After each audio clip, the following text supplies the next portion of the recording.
পুরা চলে আইছি টাওয়ারের মাথায়।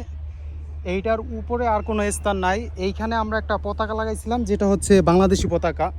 তো এইখানে আমরা চাইতেছি এখন একটা কালেমার পতাকা লাগাইতে, ঠিক আছে? টাওয়ারের মাথায় সর্বোচ্চ উপরের স্থানে কালেমার পতাকা থাকবে, তাহলে কেমন হয় আপনারা একটু কমেন্ট করে জানাবেন। আর যেইখানে আসি আমি, এইখান থেকে মনে করেন পুরা সেলিমপুরের ভিউটা দেখা যায়, ঠিক আছে? পুরা বাটামারা ইউনিয়নের, আর গাছগুলো দেখা যায় খুব ছোট ছোট। এইখানে হচ্ছে সেলিমপুর বাজার, এইখানে হচ্ছে স্কুল, সব মিলায় দেখা গেছে সব স্থানেই দেখা যায় এইখান থেকে, ঠিক আছে? তো যাদের বাজেট কম, রাঙামাটি, সেন্ট মার্টিন এই দূর দূর স্থানে যাইতে পারেন না, তাদের জন্য আমি বলি, সাজেস্ট করব, যদি কলিজায় সাহস থাকে তাহলে এইরকম টাওয়ারের মাথায় উঠা পরে মনে করেন একটু ভিউ নেবেন। ঠিক আছে, আপনার টাকা নাই, আপনি ভিউ নিতে পারেন।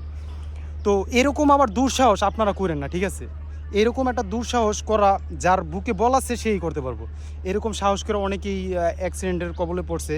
আমি একে একে অনেকবার উঠছি, মোটামুটি ভালোই আমার সাহস হয়েছে, এর জন্য আমি উঠছি, ঠিক আছে? এইখানেই সর্বস্তর, এর উপরে আর কোনো জায়গা নেই। এই যে নিচের অবস্থান খুবই ভয়াবহ। আমি একটা এর উপরে দাঁড়ায় রয়েছি, এই হলো লোহাটা, এইখানে আমি পতাকাটা লাগাইতে চাইতেছি।